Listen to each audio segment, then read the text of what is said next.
Bismillahirrahmanirrahim. Assalamualaikum warahmatullahi taala wabarakatuh. Salam Malaysia Madani, salam teknik terbang tinggi.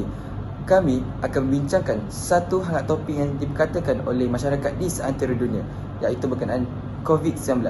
Isu COVID-19 ini amat hangat diperkatakan oleh seluruh rakyat Malaysia dan juga di seantero dunia kerana COVID-19 ini telah memakan angka korban yang sangat tinggi dan juga melumpuhkan ekonomi dunia. Pada hari ini saya Muhammad Syafiq bin Mazli. Saya Nur Nadia binti Yusni. Saya Muhammad Arif Hakimuddin Arman Nizam. Kami akan bincangkan satu topik berkenaan Berkaitan pada subjek isu dan cabaran masa depan JSC, kod JSC 1052. Dan soalan ini adalah kesan pandemik COVID-19 terhadap ekonomi global dan juga negara. Dan ini merupakan isi kandungan yang kami telah dapati dan akan dibentangkan sebentar lagi.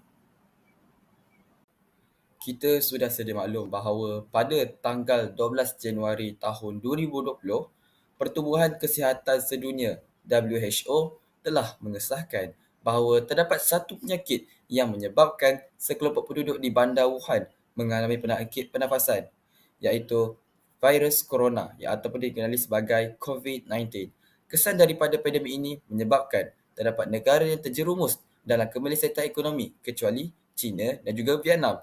Pandemik ini tidak akan bagi masa yang lama bagi merencatkan pertumbuhan ekonomi sesebuah negara tersebut dan pertumbuhan ekonomi di negara tersebut. Pandemik COVID-19 ini memberi kesan yang amat besar dan signifikan kepada sesebuah negara tersebut.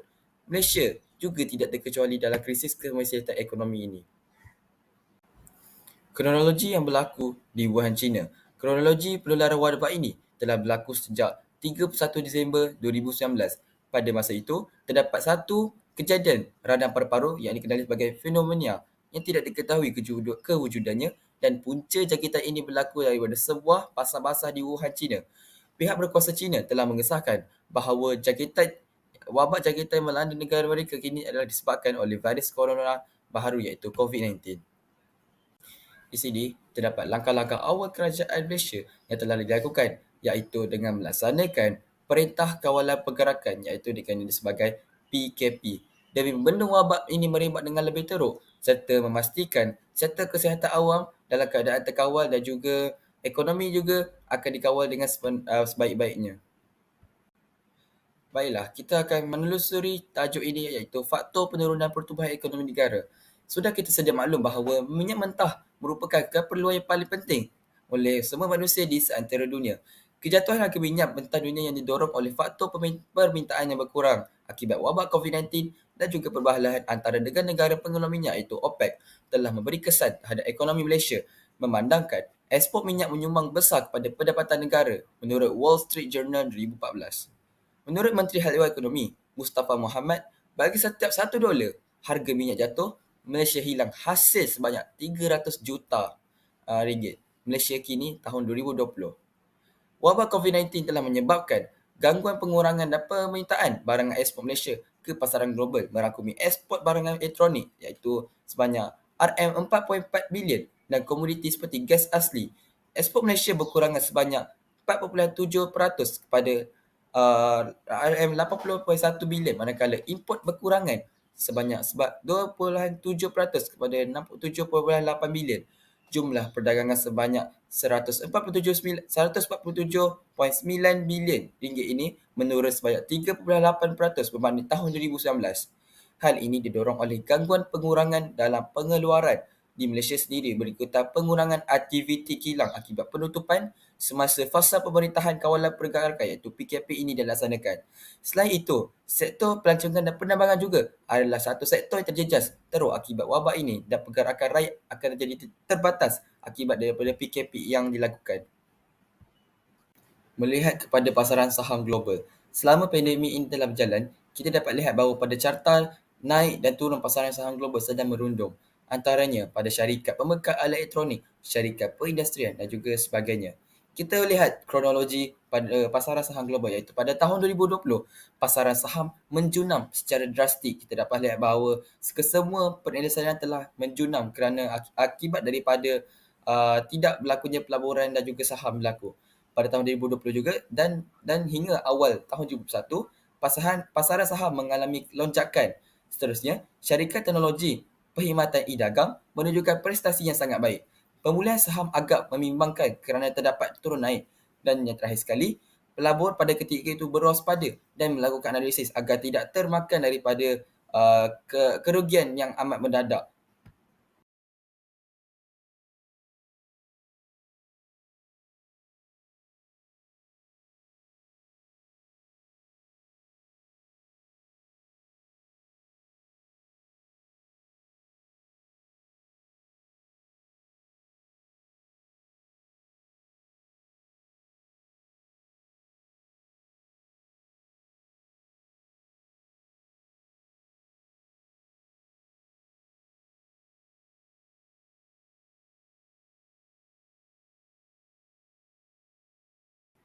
Memasuki pertengahan September, Bank Dunia telah memberikan amaran kepada semua bank-bank berpusat di seluruh dunia secara serentak untuk menaikkan kadar faedah sebagai tindak balas kepada inflasi.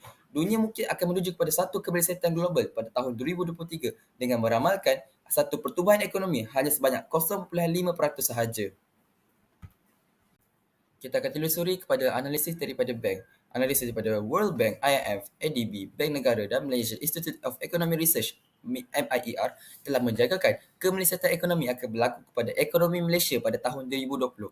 Namun begitu, implikasi COVID-19 ini telah menambah lagi kesan terhadap kemelesetan yang dijangkakan. Menurut analisis tersebut, terdapat satu perbezaan bacaan terhadap kesan kemelesetan ekonomi, iaitu unjuran pemulihan dan langkah yang perlu diambil bagi menampung implikasi kemelesetan ini. Bank Negara telah membuat jangkaan unjuran pertumbuhan GDP bagi tahun 2020 adalah di antara 0.5% sehingga negatif 2%. Jangkaan Bank Negara ini telah lebih rendah daripada apa yang diramalkan oleh Bank Dunia. Bank Dunia meletakkan kadar pertumbuhan ekonomi Malaysia sekitar negatif 0.1% pada tahun 2020 menurut World Bank tahun 2020. Bank Dunia juga telah mengatakan bahawa kemelesetan ekonomi ini merupakan paling teruk selepas tahun 2019.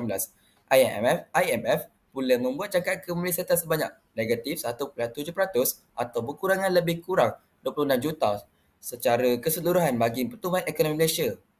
Manakala Asia Development Bank iaitu ADB telah membuat jangkaan pertumbuhan 0%. Unjuran yang dilakukan ini adalah berbeza dengan unjuran awal yang dilakukan terhadap ekonomi Malaysia, iaitu sebelum wabak COVID-19 ini melanda negara, yang dijangka akan mengalami peningkatan sebanyak 4.8% sebelum ini.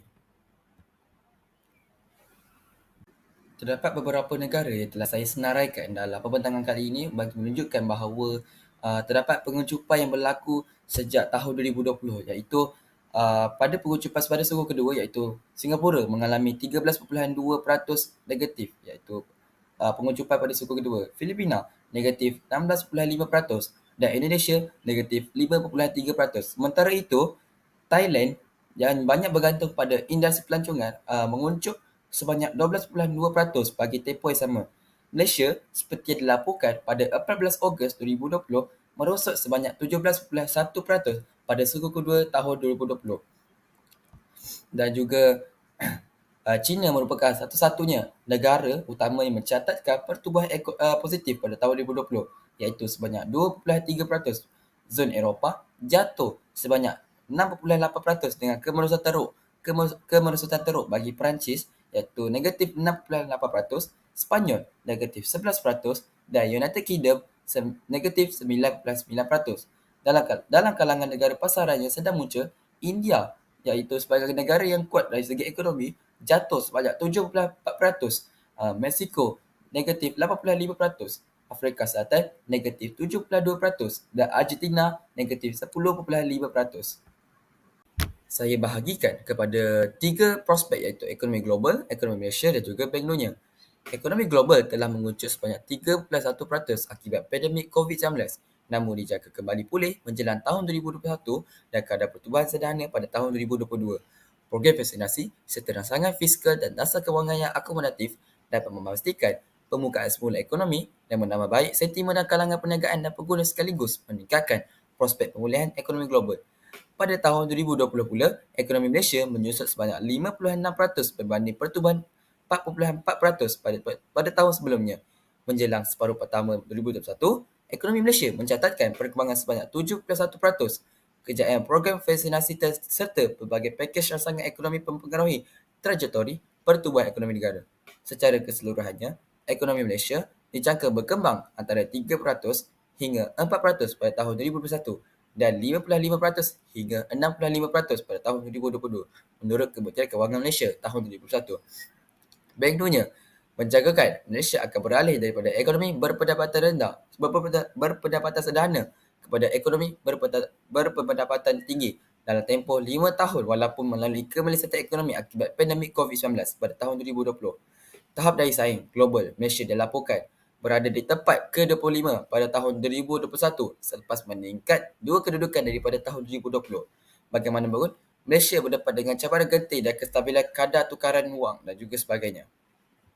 Kita melihat kepada implikasi pandemik COVID-19 kepada negara, iaitu kadar pertumbuhan keluaran dalam negara kasar iaitu KDNK telah berlaku kemelesatan ekonomi, iaitu pengucupan KDNK dan penurunan unjuran pertumbuhan KDNK. Selain itu, terdapat juga prestasi ekonomi yang semakin menurun daripada sektor-sektor yang strategi iaitu sebagainya iaitu sektor perindustrian, sektor teknologi dan sektor pengeluaran bahan-bahan mentah. Baiklah, seterusnya saya akan menerangkan tentang kesan pandemik COVID-19 terhadap ekonomi negara. Antaranya, pengangguran dan kehilangan pekerjaan, penurunan pelaburan asing (FDI), kekurangan pelaburan dalam negara dan juga penurunan penerimaan pelaburan pelancongan.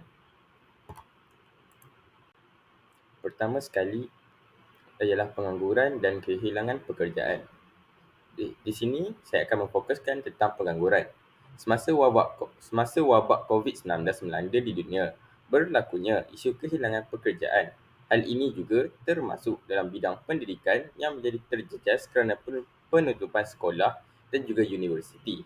Antaranya kaki tangan pentadbiran, guru serta pekerjaan lain mengalami masalah pengangguran kerana diberhentikan pekerjaan dan berlaku penurunan aktiviti pendidikan yang mempengaruhi pendapatan mereka. Berikut merupakan graf jumlah pengangguran di Malaysia pada tahun 2019 hingga 2020 semasa pandemik. Pelaksanaan Perintah Kawalan Pergerakan PKP akibat daripada penularan wabak COVID-19 bermula pada 18 Mac 2020 telah menyaksikan jumlah pengangguran pada bulan Mac 2020 meningkat sebanyak 17.1% kepada 610,500 orang berbanding Mac 2019. Key Statistic of Labour Force in Malaysia, Mac 2020. 4 kadar pengangguran pada bulan Mac 2020 saja telah meningkat kepada 3.9% berbanding daripada 3.3% yang direkodkan pada bulan Februari 2020. Berikut merupakan faktor yang terjadinya pengangguran. Antaranya kerana pelaksanaan Perintah Kawalan Pergerakan PKP dan juga jumlah pengangguran pada bulan Mac 2020 meningkat dan 4 kadar pengangguran telah meningkat. Seterusnya, pengangguran dan kehilangan pekerjaan yang fokuskan kepada kehilangan pekerjaan. Pertubuhan Keselamatan Sosial Perkeso telah melaporkan kehilangan pekerjaan yang meningkat sebanyak 42% pada tahun ke tahun pada tahun 2020. Kesan daripada COVID-19 telah menyebabkan banyak perniagaan mengalami penurunan permintaan sebanyak 37% ataupun tidak dapat beroperasi seperti biasa sebanyak 42%. Baiklah, berikut saya akan menunjukkan tentang graf jumlah kehilangan pekerjaan di Malaysia pada tahun 2019 hingga 2020 semasa pandemik.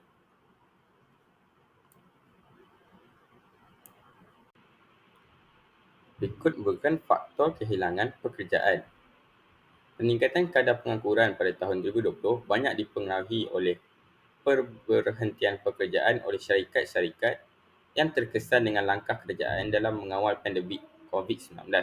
Pelaksanaan Perintah Kawalan Pergerakan bermula daripada bulan Mac 2020 telah menyebabkan banyak syarikat tidak dapat beroperasi seperti biasa dan menyebabkan peningkatan dalam perberhentian pekerja. Baiklah, seterusnya saya akan menerangkan tentang penurunan pelaburan asing langsung ataupun dikenali sebagai FDI. Penurunan pelaburan asing langsung (FDI) merujuk kepada aliran modal dari luar negara yang menyebabkan penurunan kadar jumlah pelaburan baru atau menarik pelaburan yang sedia ada. Semasa wabak COVID-19 melanda di dunia, Malaysia telah mengalami penurunan FDI yang teruk kerana ketidakpastian ekonomi global sehingga banyak syarikat-syarikat daripada negara luar menukarkan pelaburan mereka ke dalam negara lain yang dianggap lebih stabil. Penurunan pelaburan asing langsung (FDI) terjadi kerana pandemik COVID-19 telah memburukkan prestasi Malaysia dalam pelaburan langsung asing (FDI). Pada tahun 2020, aliran masuk pelaburan asing hanya separuh daripada aliran masuk pada tahun 2019, iaitu sebanyak RM14.6 bilion berbanding RM32.4 bilion yang diterangkan oleh Jabatan Perangkaan Malaysia pada tahun 2021. Graf menunjukkan bahawa Malaysia telah mengalami trend penurunan pelaburan langsung asing sejak 2017. Malaysia menerima pelaburan langsung asing tertinggi pada tahun 2016, sebanyak hampir daripada RM50 bilion dari tahun 2017 hingga 2019. Pelaburan asing menyusut kira-kira 40% yang diterangkan oleh Jabatan Perangkaan Malaysia pada tahun 2021. Baiklah, berikut merupakan prestasi pelaburan langsung asing di Malaysia pada tahun 2008 hingga 2020 dalam RM bilion yang diterangkan oleh Jabatan Perangkaan Malaysia 2021. Prestasi pelaburan asing Malaysia ketinggalan di belakang negara-negara ASEAN lain walaupun hampir semua negara-negara ASEAN menyaksikan kemerosotan pelaburan langsung asing semasa pandemik. Baiklah, seterusnya saya akan menerangkan tentang kekurangan pelaburan dalam negara. Semasa Perintah Kawalan Pergerakan PKP berlangsung, pelaburan dalam negara Malaysia menunjukkan carta penurunan berbanding tahun sebelum PKP. Banyak syarikat-syarikat tempatan menjadi berhati-hati dalam membuat keputusan untuk melabur atau mengurangkan perbelanjaan modal. Hal ini kerana masalah ekonomi yang tidak pasti membuatkan syarikat-syarikat tidak berani untuk mengambil risiko dan memilih untuk mengekalkan cairan kewangan dan mengurangkan risiko kewangan. Yang pertama adalah faktor kekurangan pelaburan negara, iaitu ketidakpastian ekonomi.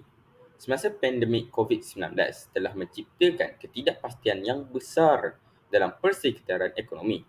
Pelabur, sama ada tempatan ataupun asing, cenderung berhati-hati dalam membuat keputusan pelaburan disebabkan oleh ketidakpastian tentang masa depan ekonomi dan perniagaan. Seterusnya dalam penurunan permintaan dalam pasaran tempatan. Penurunan ekonomi yang diakibatkan oleh pandemik telah mengakibatkan penurunan permintaan dalam pasaran tempatan ini. Ini menyebabkan ramai syarikat mengalami penurunan pendapatan yang pada gilirannya mengurangkan kemampuan mereka untuk melabur dalam perluasan perniagaan atau projek-projek baru. Dan akhir sekali dalam ketidakpastian pemulihan ekonomi. Walaupun beberapa langkah pemulihan ekonomi telah diumumkan oleh kerajaan, tetapi ketidakpastian tentang masa depan pandemik dan bagaimana ia akan mempengaruhi aktiviti perniagaan dalam jangka masa yang masih menjadi kebimbangan utama dalam pelabur. Baiklah, seterusnya saya akan menerangkan tentang penerimaan pelaburan pelancongan.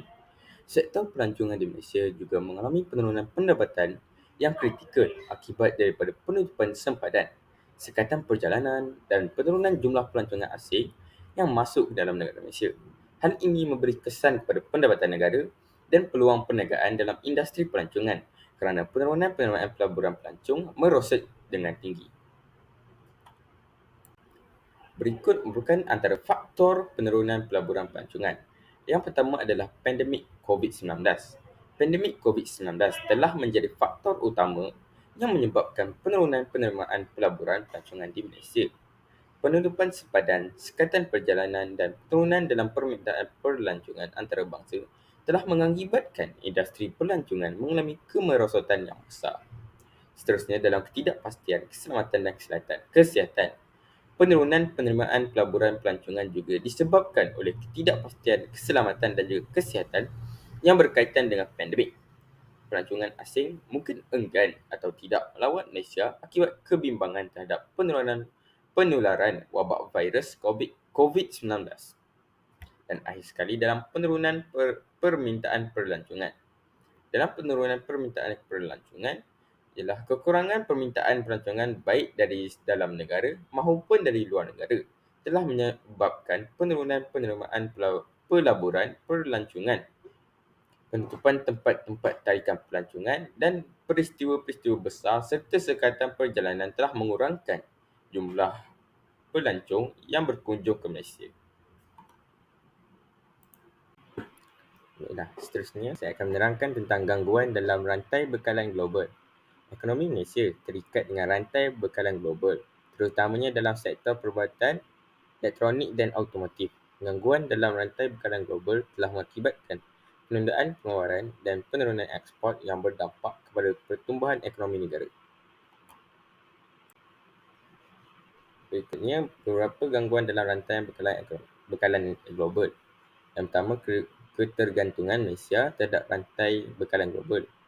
Seterusnya, penundaan pengeluaran, penurunan ekspor, impak terhadap pertumbuhan ekonomi, tindak balas dan adaptasi dan juga kerjasama dan langkah-langkah strategik. Gangguan dalam rantai bekalan global merujuk kepada ketidaksempurnaan aliran bahan mentah, komponen dan produk antara negara dalam proses pengeluaran dan perdagangan. Malaysia dengan ekonomi bergantung pada pengeluaran dan ekspor, terutamanya dalam sektor elektronik dan automotif, sangat terjejas oleh gangguan ini. Penutupan kilang, kesukaran mendapatkan bahan mentah dan ketidakstabilan pasaran telah menyebabkan penundaan dalam pengeluaran dan penurunan ekspor. Ini memberi kesan negatif terhadap pertumbuhan ekonomi negara. Untuk mengatasinya, syarikat-syarikat Malaysia perlu mencari penyelesaian alternatif dan menyesuaikan model perniagaan mereka. Ini merupakan cabaran penting untuk memerlukan kerjasama dan langkah-langkah strategik bagi mengurangkan kerentanan terhadap gangguan rantai bekalan global. Ini merupakan kajian yang saya lakukan, iaitu saya petik daripada laporan Ekstrawani, iaitu Fokus Utama Negara untuk Penyelidikan Ekonomi menurut Menteri Kewangan Negara, iaitu Tengku Datuk Seri Zafrul Aziz. Pertama sekali, beliau ingin melakukan satu bantah menerusi program jaringan prihatin, iaitu program jaringan prihatin ini sebahagian daripada agenda keterakuman digital negara bagi bertujuan untuk meringankan beban 8.4 juta penerima bantuan prihatin rakyat iaitu BPR melalui bantuan sejumlah RM1.5 bilion bagi melanggan pelan data bulanan atau mengurangkan kos untuk pembelian peranti mudah alih, katanya. Seterusnya, menurut bantuan prihatin rakyat, iaitu kerajaan akan mula melaksanakan pembayaran fasa 2 bantuan prihatin rakyat BPI bernilai 2.75 bilion secara berperingkat mulai Jumaat ini kepada golongan sasaran yang sama dengan penerima manfaat daripada jaringan prihatin. Dan yang ketiga, iaitu URUS. Menteri ingin menyambut baik URUS yang merupakan satu program bantuan bayar balik pinjaman komprehensif dan dirangka akan menjadi satu secara bersama oleh sektor perbankan, agensi kaunseling dan pengurusan kredit, iaitu AKPK. Baiklah, seterusnya kita akan terus kepada kesan COVID-19 terhadap ekonomi global. Abstrak. Situasi semasa dan cabaran telah dialami semua negara menunjukkan bahawa pandemik COVID-19 merupakan sebuah krisis berskala global. Bagi membanteras kesan kegawatan ekonomi ini, negara-negara di seluruh dunia telah melancarkan pakej rangsangan ekonomi untuk mengurangkan risiko kegawatan pada masa hadapan. Oleh hal yang demikian, negara-negara dan institusi antarabangsa telah mengeluarkan belanja yang besar untuk memastikan kecukupan sumber material manusia di setiap peringkat.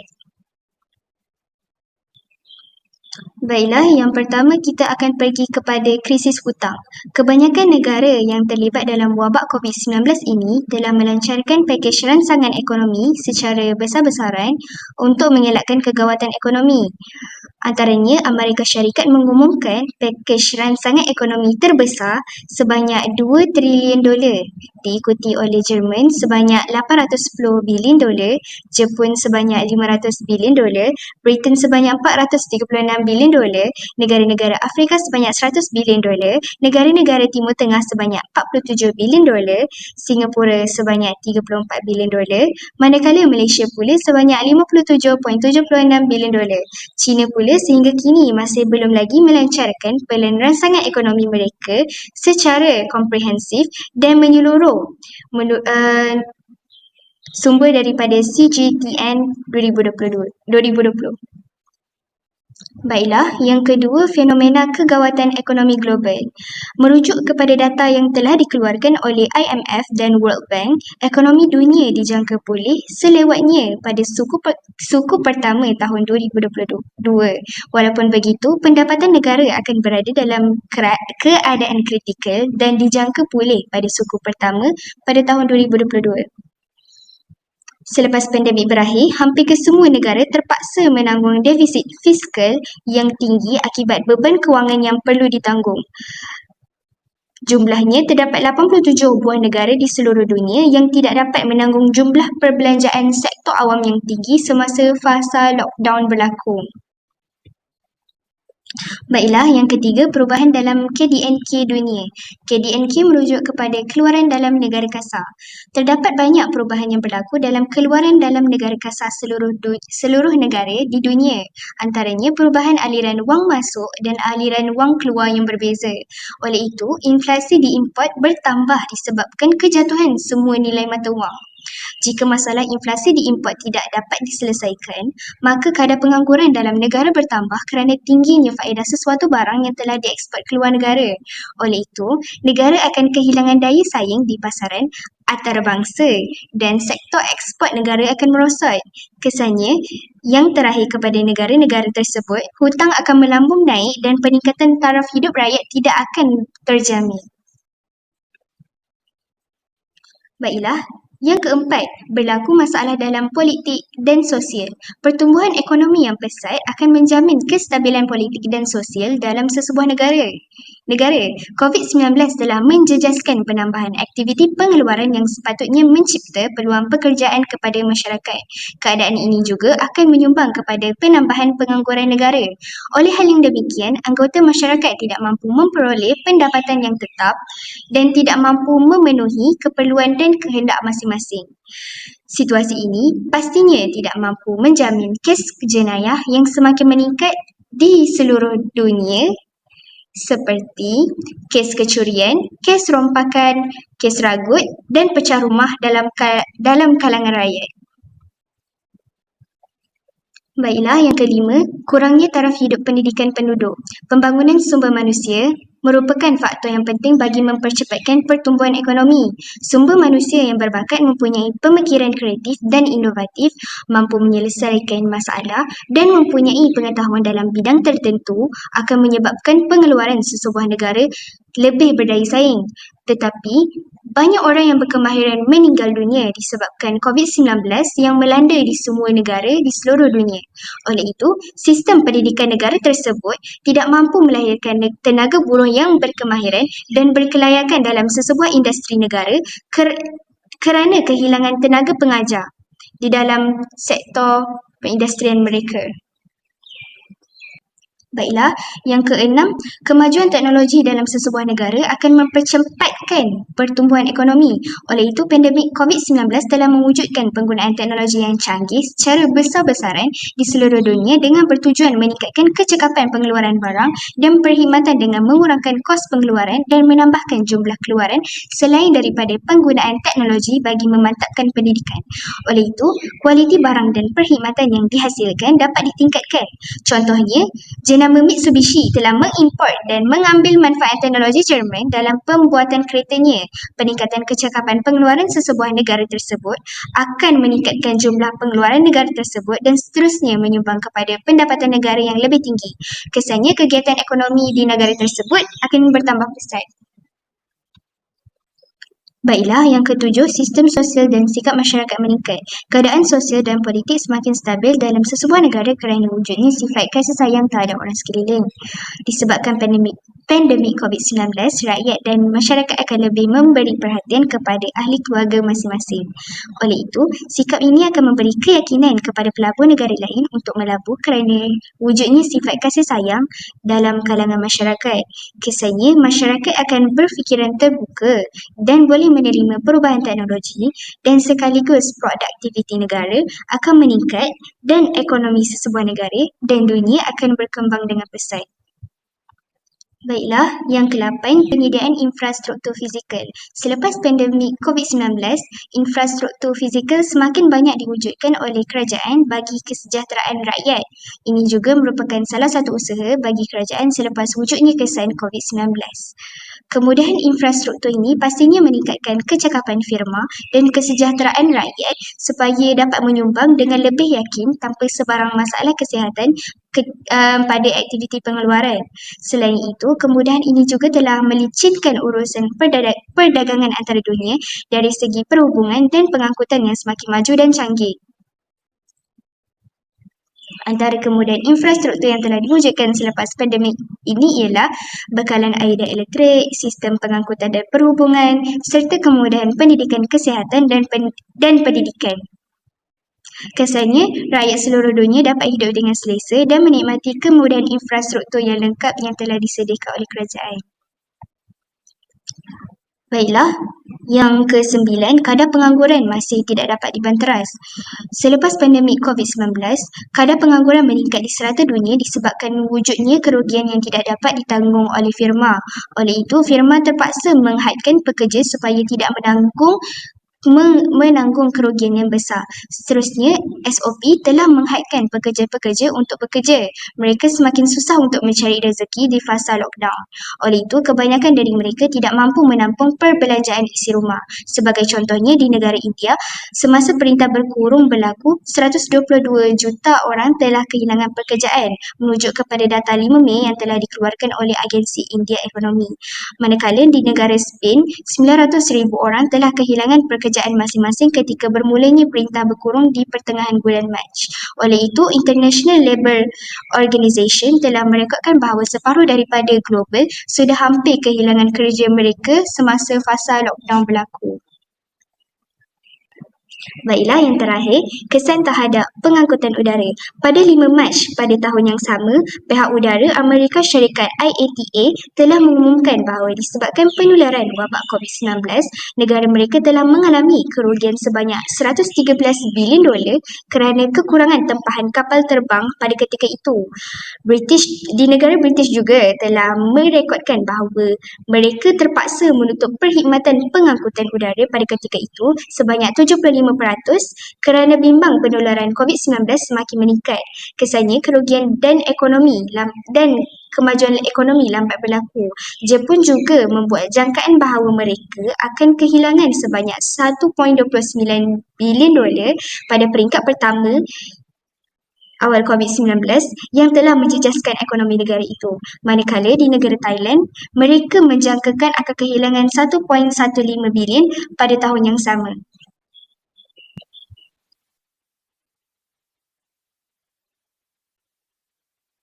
Kesimpulan yang saya dapat lakukan iaitu bagi mengengkar kekuatan ekonomi yang berlaku ini, seluruh negara telah melakukan gerakan pakej rangsangan ekonomi bagi mengurangkan risiko yang berlaku pada tahun akan datang.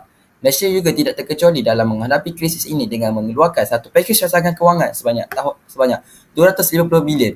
Pandemik COVID-19 ini telah menunjukkan satu terjejasnya ekonomi yang berlaku kepada Malaysia dan telah melakukan anjakan paradigma dengan melaksanakan satu pertumbuhan ekonomi negara.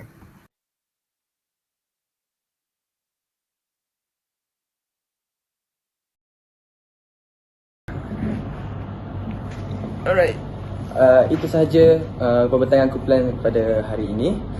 Baiklah, setinggi-tinggi penghargaan yang kami ucapkan kepada pensyarah kami, Dr. Kwan, kerana telah mengajar kami subjek isu dan cabaran masa depan, kod GISC 1052. Tidak lupa juga dengan sahabat-sahabat kami yang telah membantu sepenuh tenaga dalam memperjuangkan menyiapkan assignment ini. Baiklah, itu saja untuk pertanyaan ini. Sekian, terima kasih.